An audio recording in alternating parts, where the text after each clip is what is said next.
नमस्कार दोस्तों, स्वागत है आपका अपने चैनल डीके की कहानी पर। दोस्तों, आप सुन रहे हैं चाणक्य नीति। सर्वशक्तिमान तीनों लोकों के स्वामी श्री विष्णु भगवान को शीश नवाकर मैं अनेक शास्त्रों से निकाले गए राजनीति सार के तत्व को जन कल्याण हेतु समाज के सम्मुख रखता हूँ। राजनीति के प्रकांड विद्वान चाणक्य तक्षशिला विश्वविद्यालय में राजनीति शास्त्र के आचार्य थे। यहाँ प्रारंभ में वे उस परमपिता परमात्मा का स्मरण करते हैं और राजनीति के सार तत्व को जन कल्याण के सम्मुख रखते हैं। दोस्तों, आचार्य चाणक्य कहते हैं, इस राजनीति शास्त्र का विधि पूर्वक अध्ययन करके यह जाना जा सकता है कि कौन सा कार्य करना चाहिए और कौन सा कार्य नहीं करना चाहिए। यह जानकर वह एक प्रकार के धर्मोपदेश प्राप्त करता है कि किस कार्य को करने से अच्छा परिणाम मिलेगा और किससे बुरा। इसे अच्छे बुरे का ज्ञान हो जाता है।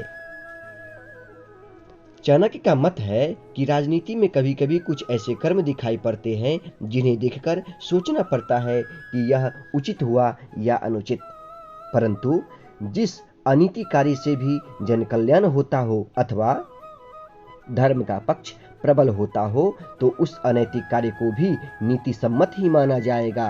उदाहरण के रूप में महाभारत के युद्ध में युधिष्ठिर द्वारा अश्वत्थामा की मृत्यु का उद्घोष करना यद्यपि नीति विरुद्ध था, पर नीति कुशल योगी राज कृष्ण ने इसे उचित माना था, क्योंकि वे गुरु द्रोणाचार्य के विकट संहार से अपनी सेना को बचाना चाहते थे।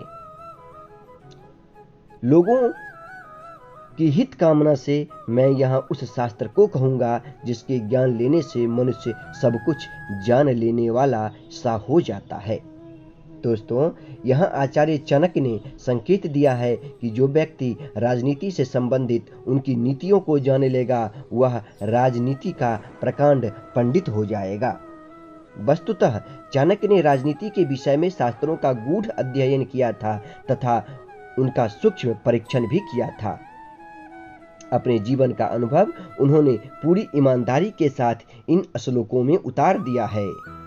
दोस्तों, आचार्य चाणक्य कहते हैं कि मूर्ख छात्रों को पढ़ाने तथा दुष्ट स्त्री के पालन पोषण से और दुखियों के साथ संबंध रखने से बुद्धिमान व्यक्ति भी दुखी होता है। तात्पर्य यह है कि मूर्ख शिष्य को कभी भी उचित उपदेश नहीं देना चाहिए। पतित आचरण वाली स्त्री की संगति करना तथा दुखी मनुष्यों के साथ समागम करने से विद्वान तथा भले व्यक्ति को दुख ही उठाना पड़ता है। वास्तव में शिक्षा उसी व्यक्ति को देनी चाहिए जो सुपात्र हो।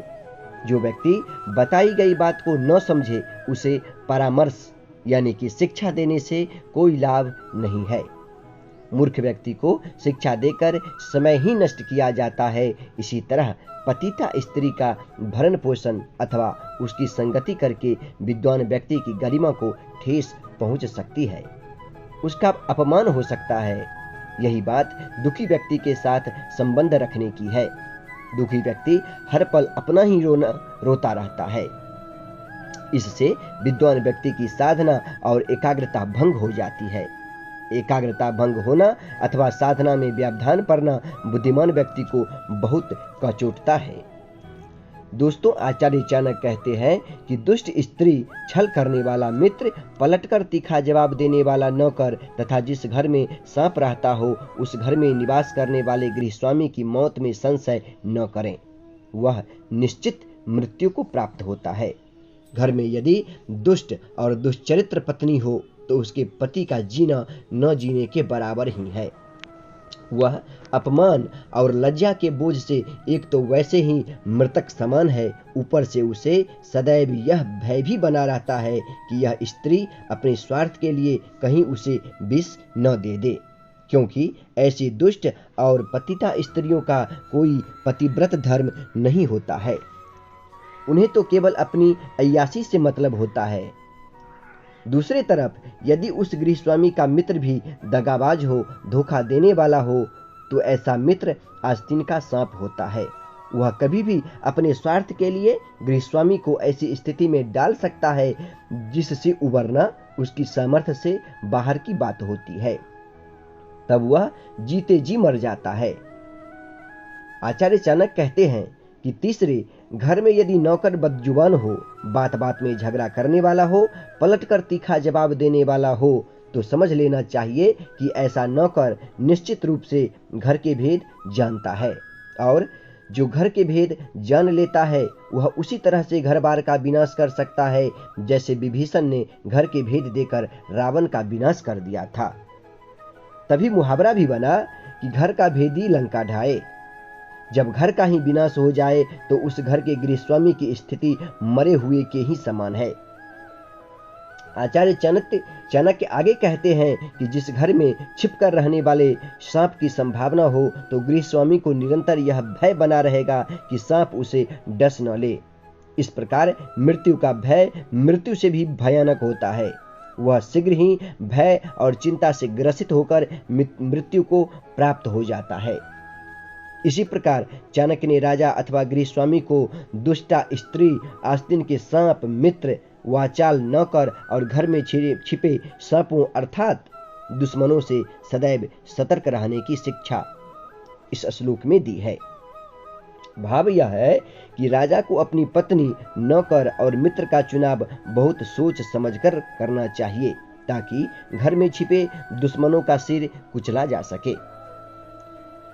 दोस्तों, आचार्य चाणक्य आगे कहते हैं कि विपत्ति के समय काम आने वाले धन की रक्षा करें, धन से स्त्री की रक्षा करें और अपनी रक्षा धन और स्त्री से सदा करें।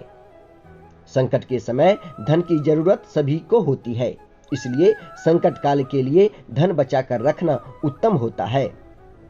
धन से अपनी पत्नी की रक्षा की जा सकती है, अर्थात यदि परिवार पर कोई संकट आए तो धन का लोभ नहीं रखना चाहिए, परंतु यदि अपने ही ऊपर कोई संकट आ जाए तो उस धन व स्त्री दोनों का बलिदान कर देना चाहिए।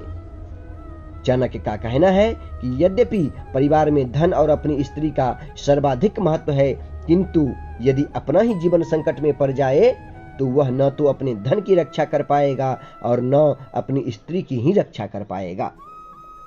इससे तो अच्छा यही है कि वह अपने को बचाने के लिए धन और स्त्री का मोह छोड़ दे, अर्थात परिवार की स्त्रियों का लाज बचाने के लिए उन्हें जौहर व्रत का पालन करने की आज्ञा दे देनी चाहिए। दोस्तों, आचार्य चाणक्य आगे कहते हैं कि आपत्ति से बचने के लिए धन की रक्षा करें, क्योंकि पता नहीं कब आपदा आ जाए। लक्ष्मी तो चंचल है, संचय किया गया धन कभी भी नष्ट हो सकता है। लक्ष्मी का स्वभाव चंचल माना गया है, अर्थात धन आज है कल नहीं होगा, वह कभी भी साथ छोड़ सकता है। इसलिए संकट काल के लिए धन की रक्षा अत्यंत जरूरी है। इसका एक आशय यह भी है कि मनुष्य को सदैव लक्ष्मी का ही विश्वास नहीं करना चाहिए, क्योंकि लक्ष्मी तो चंचल होती है। उसे अपने पुरुषार्थ और कर्म पर भी भरोसा रखना चाहिए ताकि लक्ष्मी के साथ छोड़ जाने के बाद वह अपने आप को असहाय अनुभव न करने लगे। दोस्तों, आचार्य चाणक्य आगे कहते हैं कि जिस देश में सम्मान नहीं, आजीविका के साधन नहीं, बंधु बांधव अर्थात परिवार नहीं और विद्या प्राप्त करने के साधन नहीं, वहां कभी रहना नहीं चाहिए।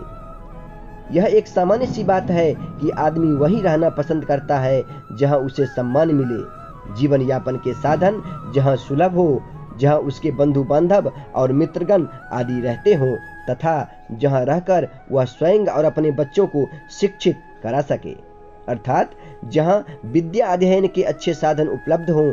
जहां ऐसी परिस्थितियां और साधन उपलब्ध नहीं होते हैं, वहां रहने वाले लोग संपूर्ण संसार से कटकर जल्दी ही नष्ट हो जाते हैं। आचार्य चाणक्य आगे कहते हैं कि जहां धनी, वैदिक ब्राह्मण, राजा, नदी और वैद्य ये 5 न हो, वहां एक दिन भी नहीं रहना चाहिए। भावार्थ यह है कि जिस जगह पर इन 5 का अभाव हो वहां मनुष्य को एक दिन भी नहीं ठहरना चाहिए। मनुष्य जीवन के लोक परलोक को संवारने में इन 5 का विशेष महत्व है। जहां धनी व्यक्ति होंगे वहां व्यापार अच्छा होगा, व्यापार अच्छा होगा तो आजीविका के साधन अच्छे होंगे। जहां श्रुतियों अर्थात वेदों के ज्ञाता ब्राह्मण होंगे वहां मनुष्य जीवन के धार्मिक तथा ज्ञान के क्षेत्र में विस्तृत रूप से फैले हुए सभी शैक्षिक कार्यों को सहज रूप से संपन्न करा सकेगा। जहाँ स्वच्छ जल की नदी होगी वहाँ जल का अभाव नहीं होगा, और जहाँ कुशल वैद्य होंगे वहाँ बीमारी पास नहीं आएगी। इसी तरह शासन व्यवस्था को सुचारू रूप देने के लिए राजा की आवश्यकता होती है, और नदी अर्थात जल के बिना तो जीवन अधूरा ही है। इस प्रकार ये पांचों मनुष्य के सामाजिक जीवन के लिए परम आवश्यक है। जहां इनका अभाव हो वहां भूलकर भी निवास नहीं करना चाहिए। प्यारे दोस्तों, अभी आप सुन रहे थे चाणक्य नीति प्रथम अध्याय। अगर आपको ये अच्छा लगा हो तो आपसे अनुरोध है कि आप अपने इस चैनल को लाइक करें, सब्सक्राइब करें और शेयर करें। जय हिंद, जय भारत।